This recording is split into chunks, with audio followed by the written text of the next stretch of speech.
Você quer apoiar o nosso canal e nos ajudar a produzir mais conteúdo para você? É simples, basta você acessar o link da lojinha na descrição sempre que precisar comprar algum produto. Com este simples gesto, você estará nos ajudando muito.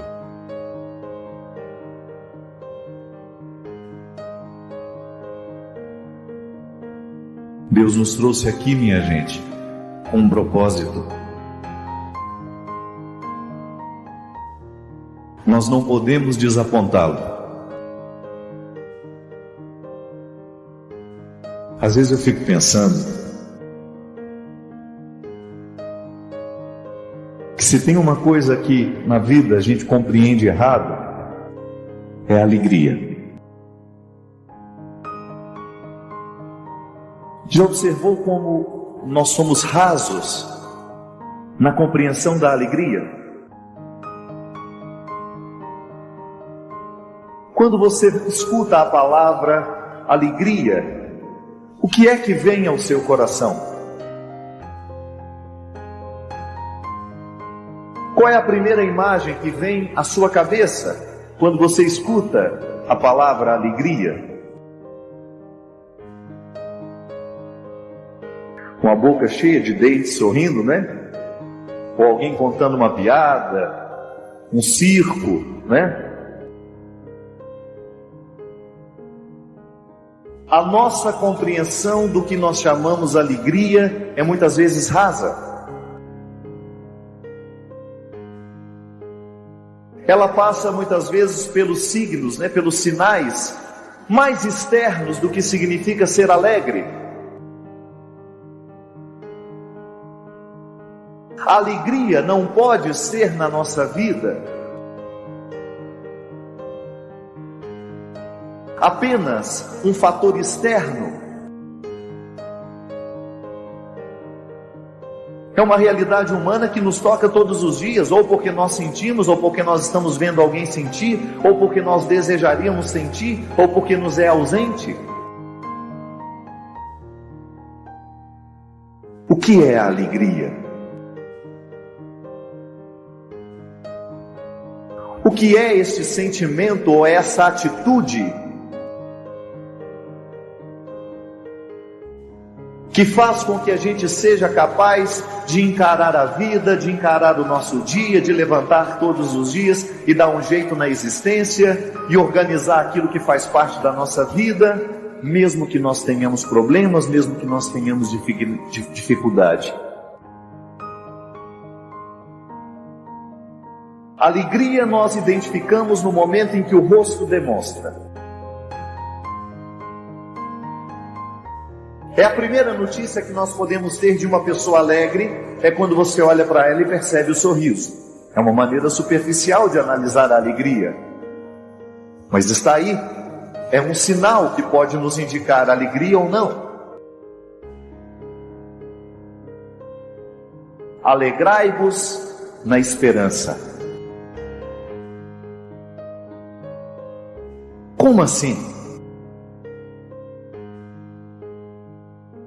Como é que eu posso fazer brotar a alegria a partir da esperança? Aí você tem um compromisso implícito e que nós queremos explicitar agora. Só tem direito de sorrir aquele que verdadeiramente preparou as razões para o sorriso. A esperança é comprometedora, porque eu digo que espero, eu tenho que demonstrar nas minhas atitudes, eu tenho que fazer da minha vida um contexto de ações, para que a minha esperança não seja em vão, não seja vã, não seja em vão. Nós muitas vezes queremos a alegria, nós queremos a felicidade na nossa vida, nós queremos a realização, mas nós não queremos o compromisso da esperança. Esperança não é cruzar os braços e esperar que as coisas aconteçam, é uma expectativa que nos coloca num processo de ação. Isso é concreto, isso é cidadania. Vejam bem, as catástrofes que nós estamos vivendo nos dias de hoje. Cada dia é uma coisa que acontece, minha gente. Muda a notícia, mas o sofrimento continua lá. São muitos os lugares em que a dor humana está acontecendo. Aí diante da tragédia, o que nós podemos fazer? Como é que nós podemos ajudar a reconstruir a alegria daqueles que estão destruídos? Pela esperança. Devolvendo a esperança. Mas como é que essa esperança pode ser devolvida? Através de atitudes concretas. Alguma coisa precisa ser feita, porque senão a esperança ela é vã. Ela não toca, ela não acontece, ela não nos convence. A esperança, minha gente, é uma construção. Assim como nós precisamos lançar alicerces para que a casa não caia, a gente precisa tomar cuidado de todas as ferragens, de todo o material que está sendo usado para que essa construção continue de pé. Mas se nós quisermos a alegria sem os comprometimentos da esperança, nós vamos ficar desiludidos. Ter a mente e o coração em Cristo Jesus é a gente estar atento a tudo aquilo que a gente precisa fazer para que o que a gente espera possa verdadeiramente se concretizar na nossa vida. Quanta tristeza vem morar dentro de nós, impedindo a chegada das alegrias, justamente porque a gente não soube esperar do jeito certo. A gente esperou de braços cruzados. A nossa petição, a nossa oração, tudo aquilo que nós pedimos a Deus, precisa estar aqui, conjugada na história, a partir de ações. Eu peço a Deus que me conceda a sua graça, que nunca é cessada, mas eu tenho que fazer a minha parte nessa história. É a minha luta, é a sua luta. Quando alguém nos mostra uma realidade ruim, mas não nos propõe uma solução, isso vira um inferno na nossa vida. Mas quando alguém nos aponta uma fragilidade do nosso comportamento, do nosso jeito de ser, e nos coloca numa perspectiva de que alguma coisa pode ser feita, aí nós estamos diante do céu. Nós temos o direito de esperar pela alegria, sim, porque a gente não parou de lutar. Não parou de lutar. Esse é o segredo dos campeões. Esse é o segredo daqueles que ultrapassam o primeiro lugar. Eles não param de lutar, eles não desistem. A alegria vai embora da nossa vida porque nos falta o compromisso com a esperança. Nós vamos deixando de fazer a nossa parte. Nós vamos abrindo mão das responsabilidades que são nossas, que ninguém pode fazer por nós. Nós não vamos buscando a alegria nossa de cada dia. Nós não vamos construindo, a partir do nosso esforço, da nossa luta, a parte que só nós podemos realizar dentro do nosso processo, minha gente. Nós não podemos mais continuar abrindo mão daquilo que só nós podemos fazer. Eu falo daquela satisfação que você tem de deitar a cabeça no seu travesseiro todas as noites e você saber que você combateu o bom combate. Você foi o ser humano que você poderia ter sido. Você não deixou de fora nenhum aspecto importante. Você não abriu mão de construir a esperança que lhe dará direito ao sorriso mais tarde. Padre Fábio, sempre sofri muito na vida. Na escola, no meu grupo de amigos, sempre fui muito ridicularizado. Talvez pelo meu porte físico, que dificultava sempre as minhas atividades no esporte, as minhas atividades com os meus amigos. E mesmo tendo emagrecido muito, ainda continuo sofrendo do mesmo jeito. Como é que posso me livrar deste papel, Padre? Cansei de ser o bobo da corte e hoje sinto que estou ficando solitário à medida em que não me disponho a cumprir mais o papel que antes eu cumpria. Gente, o que é interessante no questionamento do Júnior, isso vale para muita gente, é o seguinte: todas as vezes que nós estabelecemos relações sociais, a gente acaba distribuindo papéis, né? A gente acaba exercendo um papel e os outros que estão do nosso lado, assim como o Júnior fez o papel de bobo da corte, fez com que ele criasse dentro dele esse personagem e o levasse adiante. Por quê? É muito interessante isso. Nas relações sociais que nós estabelecemos, um papel sustenta o outro. Quando a gente, por exemplo, ridiculariza alguém e a gente está em grupo, ridicularizar o outro faz a gente sentir-se bem com a gente mesmo. Já observou isso? E aí você percebe que no momento em que você ri de alguém, o outro está prestando um papel social, isso é, está mantendo a sua alegria, está mantendo a sua satisfação. Isso é terrível, mas é uma realidade que acontece o tempo todo. Tanto é que nas relações familiares, a psicologia nos ajuda a entender isso, que o tempo todo nós estamos exercendo um tipo de papel. Por exemplo, você tem na família o bem-sucedido, mas você também tem o mal-sucedido. Você tem aquele que alcançou o sucesso, mas você tem a vítima. E muitas vezes a vítima é mantida na relação com aquele que é bem-sucedido, porque lamentavelmente as relações humanas sempre passam pela comparação. E sempre aquele que está numa situação favorável acaba desempenhando esse papel social, que pode ser não só dentro da família, mas pode ser também no seu grupo de trabalho, onde quer que ele esteja. É por isso que quando a gente fala de relacionamentos, a gente precisa ter muita consciência e clareza, e por isso a gente precisa aprofundar sempre mais as questões humanas, para a gente começar a identificar duas coisas importantíssimas. Qual é o papel que eu presto nas relações? Como é que as pessoas me interpretam? E depois, como é que eu permito que elas me interpretem? Porque uma coisa é você ser ridicularizado uma vez e você aceitar. Outra coisa é você ser ridicularizado a vida inteira e isso tornar-se importante para você manter o vínculo com as pessoas. E muitas vezes a vítima é mantida assim. O bem-sucedido faz questão que a vítima esteja sempre do seu lado, porque é o melhor jeito que ela tem de se sentir bem-sucedida. Como é que uma pessoa vai se sentir bem-sucedida se ela não estiver se comparando com alguém? Não é verdade? E às vezes essa comparação, ela acontece o tempo todo e a gente não percebe que está acontecendo. Dentro de casa, por exemplo, Júnior, não é só na sua relação com seus familiares, com seus amigos, o tempo todo você também presta um papel social. Agora, meu amigo, você precisa tomar cuidado, porque você é que está permitindo que esse personagem vá adiante. E é você que o criou e é você que terá que destruí-lo. Não são seus amigos que vão mudar em relação a você, mas é você que tem que mudar primeiro diante de você mesmo. Como é que você se interpreta?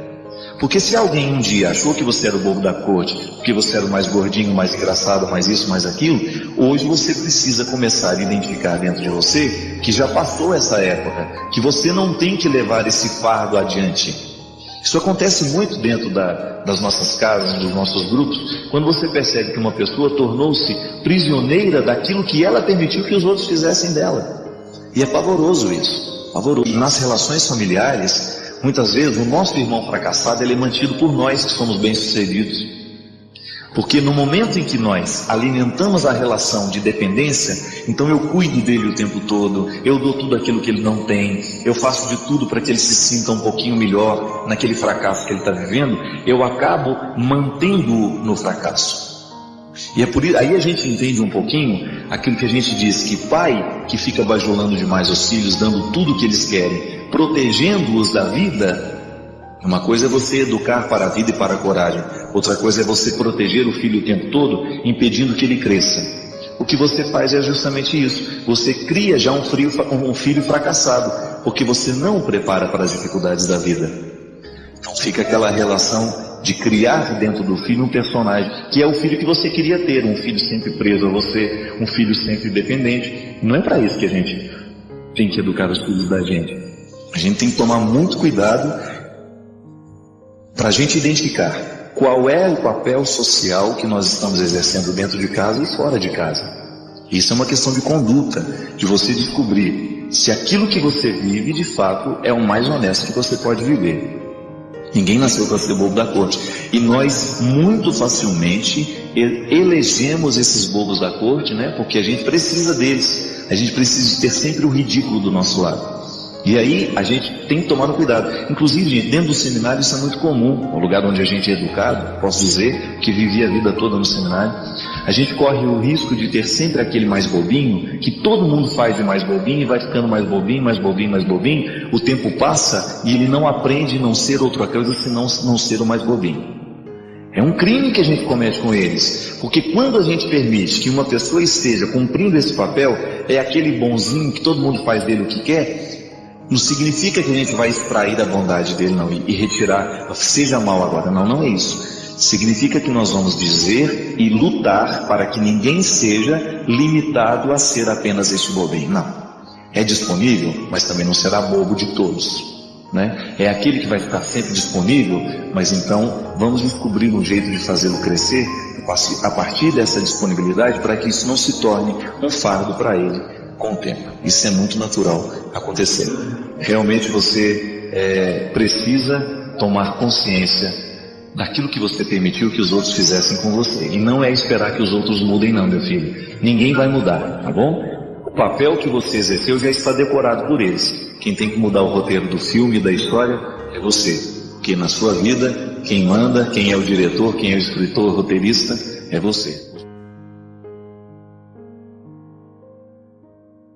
Existem algumas canções que conseguem quase que abarcar boa parte do grande significado do cristianismo. A boa nova é a gente poder anunciar a uma pessoa uma notícia que vai fazer bem aos ouvidos. Você sabe muito bem o efeito que uma notícia ruim tem sobre nós. Quando você escuta uma tragédia, por exemplo, você ouviu a notícia de que alguém foi baleado, como ouvimos nessa semana, que uma criança perdeu a vida porque foi baleada lá numa favela do Rio de Janeiro. Quando uma notícia ruim entra dentro de nós, parece que ela tem o poder de paralisar-nos por uns instantes, algumas pessoas, dependendo do grau de envolvimento, por alguns dias. Aquele impacto que a notícia ruim tem sobre nós provoca um processo de desesperança. Aliás, grandes desesperanças nascem de tragédias miúdas que a gente vai alimentando aos poucos. Eu mesmo já pude acompanhar muitas pessoas que viviam processos depressivos justamente porque colocavam muita atenção nas notícias ruins de todos os dias. É como se aquela notícia ruim conseguisse atingir algum lugar da nossa alma, aquele lugar ali mais íntimo que é capaz de provocar as nossas esperanças, as nossas alegrias. Notícias ruins têm o poder de nos paralisar para coisas boas. A boa notícia que nós temos é que Deus não se cansa de nós. A boa notícia é que Deus não se cansa de nos oferecer estradas para que a gente continue andando. Eu sei que em muitos momentos da sua vida, você corre o risco de pensar que naquela curva a sua estrada terminou. São os momentos das dores, dos sofrimentos, em que a gente não sabe fazer a travessia. Eu acredito, minha gente, que existem alguns momentos da nossa vida que eles são de fundamental importância para que a gente tenha condições de ultrapassar, para a gente chegar ao outro lugar. Assim como uma ponte se presta a ligar dois lugares. Uma ponte, ela é sempre um mecanismo, um lugar que nos favorece chegar a outro. Ela não é definitiva na nossa vida. Você passa por elas à medida em que você precisa continuar a sua caminhada e de repente você tem ali um obstáculo diante de você. O sofrimento se presta na vida humana da mesma forma, do mesmo jeito que uma ponte se presta a nos fazer chegar do outro lado. E o grande desafio é a gente não enxergar na ponte a realidade definitiva. Pode ser que se a gente olhe apenas para a ponte, a gente não vai conseguir enxergar o outro lado. E sofrimentos costumam ser lugares de travessia. Através deles, nós conseguimos alcançar coisas mais nobres, lugares mais nobres, que até então as alegrias não haviam nos proporcionado. Pessoas interessantes são pessoas que sabem fazer as travessias o tempo todo. E aliás, os sofrimentos eles deixam de ser benéficos na vida humana no momento em que nós olhamos para ele como determinantes, definitivos. Não, eles são apenas passageiros. Você sabe muito bem disso. Durante um tempo da sua vida você precisou se preparar arduamente para você poder entrar na faculdade. E aquele período de sofrimento hoje, ele vale a pena e ele é visto de uma forma muito redentora. Hoje você conseguiu fazer a sua faculdade, ter a sua profissão. Hoje você vive outras fontes. Hoje você vive outras travessias. As dificuldades nossas de cada dia, que também se prestam a ser pontes para nos ajudar a chegar no lugar que Deus preparou para nós. Muitas vezes nós ficamos desanimados, parados no nosso processo, porque a gente só olha o que está acontecendo. Mas não. É sempre bom que a gente perceba que Deus está nos convidando a ir além. E essa é a boa notícia. Deus ainda continua acreditando em nós. Deus ainda não se cansou de nós. Na mesma fonte que nasce o amor, nasce também o ódio. E que não é nenhum problema nós reconhecermos que às vezes nós odiamos as pessoas que nós amamos. É uma ingenuidade, né? Às vezes a gente acredita, eu só amo você. Mentira. Às vezes a gente tem vontade de jogar o outro na cisterna e tampar. Não é assim? Só que aí você põe uma coleira nesse sentimento, não é assim que funciona? Você imaginou se você for fazer tudo que você tem vontade?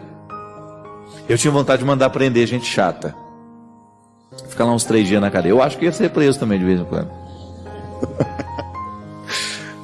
A pessoa está dando muito problema, você uma ordem de prisão para ela. Aí, por que eu estou preso? Porque você é chata. Pronto. 3 reclamações, a pessoa vai presa. Então, quando você tem a capacidade de reconhecer que dentro do seu coração você ama a sua irmã, mas você também tem vontade de jogá-la na cisterna e tampar com uma coisa de cimento, de concreto, para ela nunca mais sair, não é nenhum problema você assumir isso. O bom é a gente ser capaz de reconhecer o que a gente sente. E esta relação fraterna, minha gente, ela é feita, ela é tecida, é igual bordado. Tem pontos frágeis, tem pontos fortes. O amor é o ponto forte. O ponto frágil é o ódio. É a disputa. É muito difícil. Não existe uma casa com irmãos que não tenham disputas, mesmo que elas não sejam assumidas. A gente disputa com os nossos irmãos o tempo todo, o carinho da mãe, o carinho do pai. Isso é processo natural, a psicologia nos ensina isso. Agora, quanto mais consciência você vai tendo daquilo que é difícil, qual é o ponto fraco do bordado, toma consciência disso e começa a trabalhar. Isso é honesto. Não é nenhum problema você assumir que você não suporta a sua irmã. Agora, comece a trabalhar uma convivência saudável para isso. Eu volto a dizer, às vezes você não vai conseguir que a sua irmã seja a sua melhor amiga. E tire essa culpa no momento que você reconhece que você não conseguiu. Mas estabeleça com ela pelo menos um vínculo saudável. Para que isso não seja um peso sobre você. Para que isso não represente para você uma instância de culpa. Porque culpa as culpas nos fazem muito mal. Elas nos paralisam, elas nos impedem de irmos além. Então reconhecer que aquele que eu amo, eu também de vez em quando tenho vontade de dar uma martelada na cabeça dela, não é nenhum problema. O problema é eu alimentar a vontade de dar a martelada na cabeça e ficar pensando, eu vou fazer, uma hora eu faço. Não. Gente, na nossa vida nós temos que ter o tempo todo o controle do nosso ódio. Aprendi isso, nunca mais vou me esquecer. Toda vez que nós odiamos, nós ficamos burros. Nós dizemos o que a gente não acredita, nós falamos bobagens. A raiva nos emburrece. Por isso que nós precisamos trazer a raiva amarrada. Ela tem que ser... A raiva é um cachorro bravo, então por isso traga na coleira. Não permita que ela coloque você na coleira. É muito triste você conviver com uma pessoa que já está sob a coleira da raiva. Quem manda nela é a raiva, ela está o tempo todo irritada. Ela está o tempo todo dizendo imbecilidades. Ela está o tempo todo emburrecida. Ela está o tempo todo tratando mal as pessoas. Não, é o contrário. Eu tenho que dominar a minha raiva. Claro, em alguns momentos eu não consigo, mas eu não posso ficar o tempo todo perdendo essa batalha. Eu tenho que, com o tempo, buscando esse equilíbrio diante das coisas. E é engraçado, porque a vida espiritual nos ajuda a isso. A meditação nos ajuda a ter calma. Se você tira 15 minutos do seu dia para a leitura da palavra de Deus, para fazer a sua meditação, para fazer a sua oração, você pode ter certeza que esta parada de 15 minutos repercute dentro do seu coração. Você vai ficando mais calma, você vai ficando mais compreensiva, você vai ficando mais paciente. E é isso que nós precisamos fazer. Todos nós temos essas fragilidades, todos nós temos essas dificuldades, mas não significa que elas vão mandar em nós a vida inteira. Nós podemos trazê-las hoje para o nosso controle e assim resolver essa contradição. Deus está com a gente, nos ajuda o tempo todo. A palavra de Deus nos orienta para essa melhoria. E é isso que nós desejamos. Que nós possamos viver nessa semana o compromisso de trazer a nossa raiva na coleira, de assumir as nossas melhorias e buscar as oportunidades que Deus está nos dando para a gente amar, ser amado e vencer nessa vida. Padre, eu peço uma direção, pois eu tenho muita dificuldade de aceitar a morte de uma sobrinha. Ela foi assassinada com muita crueldade. O motivo do assassinato foi inveja. Foi assassinada por uma mulher que atualmente está presa e que até já será julgada. Mas eu não consigo perdoar, Padre. O que faço? É como se minha alma vivesse chorando. Perder alguém é sempre muito difícil, né? O processo humano, por mais que a gente saiba que as pessoas vão embora, é sempre difícil. Mesmo quando a gente tem um ente querido em casa, que já está doente há muito tempo, quando morre é natural que a gente sofra. Perder é muito doloroso. E perder de maneira trágica é ainda mais doloroso. Porque é uma morte que a gente interpreta como fora do prumo, né? Fora de hora. Uma coisa é alguém estar acamado, sofrendo e vítima das enfermidades que são próprias da vida, do falecimento, né? Processo normativo de um organismo que envelheceu, que perdeu a saúde e que vai fenecer como tudo que é realidade criada. Outra coisa é você ver uma pessoa de bem com a vida, com saúde, ser assassinada brutalmente por alguém.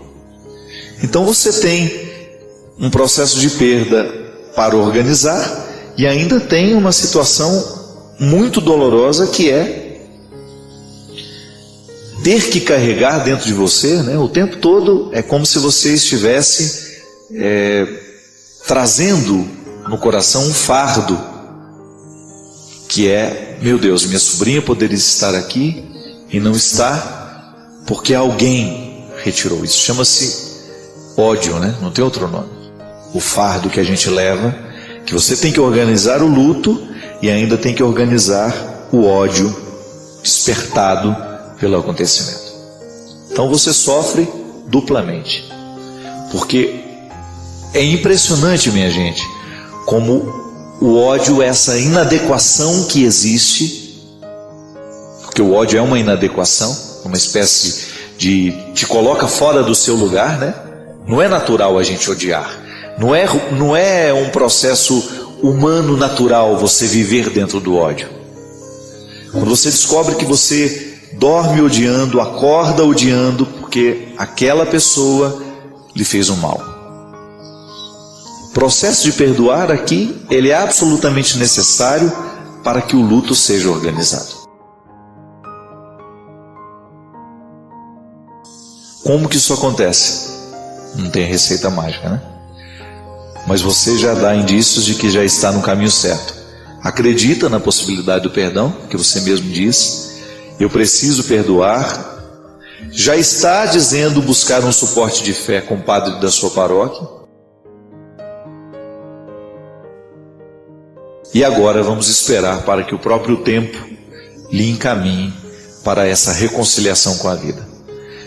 É muito nobre, né?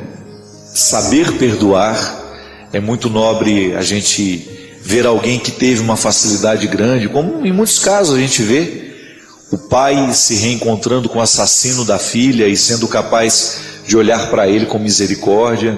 É bonito a gente ver, mas na hora que você precisa viver é outra história. Então não cabe nenhum julgamento neste momento. O que a gente precisa é permitir, primeiro, ter essa consciência já é importante, que não é certo o que você sente, né? Porque às vezes a pessoa está no ódio, alimenta aquele ódio o tempo todo e não consegue identificá-lo como algo que está errado. Porque olha para aquilo que perdeu, olha para a tragicidade do acontecimento e se justifica no ódio que sente. E o ódio justificado, ele acaba encontrando ainda mais raízes para crescer dentro de nós. Porque se você encontra alguém que olha para aquilo que você está odiando e fala: mas meu Deus, você não tem motivo para odiar. Só que neste caso é natural que a gente encontre muita gente que dê razão ao nosso ódio. Eu no seu lugar odiaria também, porque tirou a vida da sua sobrinha. A gente sabe que tudo isso, né, todos esses motivos, eles cabem dentro de um raciocínio lógico. Alguém retirou quem eu amo, alguém matou brutalmente a pessoa que eu amo, e eu encontro motivos racionais para esse ódio. Os outros até me dão razão por aquilo que eu estou odiando. Só que aí, minha gente, a gente precisa tomar uma consciência que o ódio, ele também é uma espécie de assassinato. Da mesma maneira como eu posso matar o outro com o meu ódio, da mesma maneira como eu posso usar do meu ódio como um instrumento de morte na vida do outro, e a gente sabe que isso é verdade. Quando alguém nos odeia e se a gente tem e a gente acaba vivendo esse ódio de maneira muito próxima, esse ódio pode nos matar sim, porque ele vai nos retirando a alegria, né? A pessoa vai articulando maldades para nós que vão dificultando muito a nossa vida. O ódio, ele mata sim, ele dificulta a vida. Agora a gente também pode viver uma espécie de suicídio lento, né? Eu estou me matando aos poucos com o ódio que eu sinto. E já vi muita gente morrer de raiva, né? A expressão: nossa, eu quase morri de ódio hoje, quase morri de raiva. Isso é verdade, minha gente, isso não é uma metáfora não. Se a gente não administra o sentimento ruim, a raiva, a agressividade, a gente fragiliza a nossa saúde. A gente coloca dentro de nós uma dose diária de veneno. E é por isso que é uma atitude muito sábia perdoar. Porque o perdão não é nada mais, nada menos do que você parar de destilar o ódio, o veneno que lhe mata. É como parar de fumar. O cigarro joga para dentro do organismo não sei quantos milhões de toxinas, de substâncias tóxicas, altamente cancerígenas, maléficas à vida humana.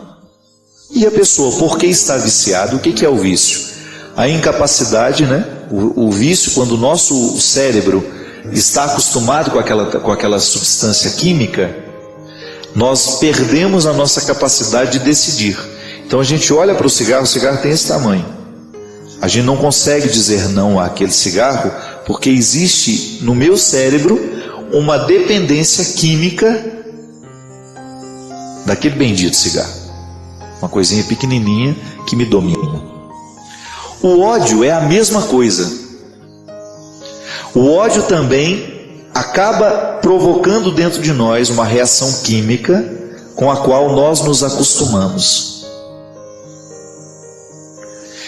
E o resultado disso tudo é altamente nocivo para nós. É por isso que o perdão, ele quebra o poder da dominação. Da mesma maneira como uma pessoa que para de fumar, ela volta a assumir a liberdade diante do cigarro e dizer: eu não vou fumar você, porque eu sei que você me faz mal. O álcool é a mesma coisa. É engraçado, o pessoal que trabalha com recuperação de drogados, com os alcoólatras, por exemplo, que são os vícios socializados que causam maior essa dificuldade, que causam maior dificuldade no reconhecimento da dependência dela. Porque você bebe socialmente, você usa essas expressões, você vai a uma festa, você bebe, você está com seus amigos, você bebe, você tem uma alegria, você quer comemorar aquilo, você vai beber, se você tem uma tristeza, você também quer beber porque está triste. Então, tem 1000 motivos para você se esconder do vício.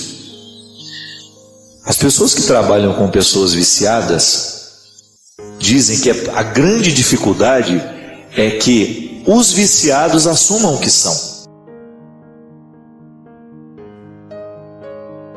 Porque é o primeiro passo para a libertação.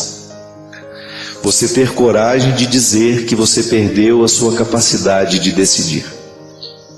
O ódio faz a mesma coisa conosco. Quantas vezes você encontra gente velando o ódio que sente? Imagina, eu não tenho nada, eu não sinto nada mais por ela, não me incomoda mais, é mentira. Lá no fundo, o ódio está presente no coração, destilando pequenas doses de veneno, né? Inoculando na alma um vírus altamente destruidor, que vai infelicitar, que vai incapacitar. Você tem diante de você um grande desafio. Primeiro, olhar para a morte da sua sobrinha, organizar esse acontecimento dentro de você como algo que você não pode mais modificar, ter uma relação com a sua sobrinha agora diferente, né? O amor que você sente por ela, a vida que ela não pode mais viver, você de repente trazer dentro de você essa responsabilidade de ressuscitar a sua sobrinha. Muita gente consegue organizar o luto assim, ressuscitando aquela pessoa. É aquela família que perdeu um filho assassinado no trânsito, por exemplo, e que depois vai lutar, estabelecer campanhas para poder punir os que dirigem embriagados. São movimentos de ressurreição. Eu não quero que o seu filho morra do mesmo jeito que o meu filho morreu. Então eu vou lutar para que aquele que bebe e que comete um acidente por causa da embriaguez, que ele seja severamente punido, que ele não fique mais impune. Que esse país é uma vergonha, minha gente. São muitos assassinos livres, andando, vivendo normalmente como se nada tivesse acontecido, porque um dia estavam embriagados, pegaram seus carros e mataram outros que estavam ali, vivendo corretamente, buscando um filho na escola, ou voltando para casa depois de uma reunião, depois de um dia de trabalho. E o assassino fica livre. Então tem muita gente que ressuscita os seus filhos assim. Eu vou buscar uma forma agora de evitar que outras pessoas morram como meu filho morreu. Então a reação que você precisa ter agora é ressuscitar a sua sobrinha a partir dos seus sentimentos positivos, do amor que você tem por ela, né? E de fazer por ela alguma coisa que realmente faça valer a vida que ela viveu e ao mesmo tempo dar um significado para essa morte tão trágica que interrompeu a vida que ela poderia estar vivendo. E o ódio, minha filha, é pedir a Deus que retire de você esse peso, né?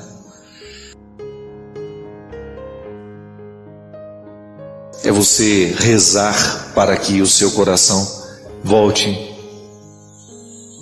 a ser ocupado pelo amor. Um trabalho voluntário ajuda muito pessoas que perderam pessoas queridas. Um trabalho voluntário que lhe coloque em contato com crianças necessitadas, com velhos necessitados, né? Tantos idosos hoje no Brasil esquecidos nos asilos. Uma visita que a gente faz a essas pessoas enche o nosso coração de sentido. O que a gente não pode fazer é que, muitas vezes por causa da tragédia que nós estamos vivendo, a gente se fecha dentro das nossas casas e a gente não vê o mundo mais. A gente acha que a nossa tristeza é a pior de todas e que não tem mais nada a fazer a não ser sofrer. E isso não é justo. Quando nós fazemos isso, a gente permite que o ódio cresça. Porque o ensimesmamento, né, ele vai fazer justamente, ele vai dificultar, ele vai impedir essa cura do coração que é tão necessária. O ódio é tão nocivo para nós e a gente pode alimentá-lo às vezes de maneira tão inconsciente, né? A gente olha para essa história com muito respeito. E nós que não temos esses motivos graves e que tantas vezes tornamos o nosso coração um lugar de mágoa, de ressentimento, né? Cultivo de pequenos ódios. Quando a gente dá espaço para crescer o que é ruim, a gente naturalmente está impedindo o crescimento de coisas boas. Que Deus te abençoe muito na sua luta, que você não desista, viu? Seu processo, ele é doído, ele é assim, muito difícil. A gente sabe que é muito doloroso perder alguém e é ainda pior perder alguém assim de maneira trágica, injusta, né? Como você perdeu a sua sobrinha. Que Deus cuide do seu coração e que você possa logo, logo estar bem, superando dia a dia as dificuldades que esse. Obrigado por se juntar a nós nesta jornada. Queremos ouvir suas reflexões. Deixe seus comentários, inscreva-se para mais conteúdo e convide amigos a embarcarem nesta jornada conosco.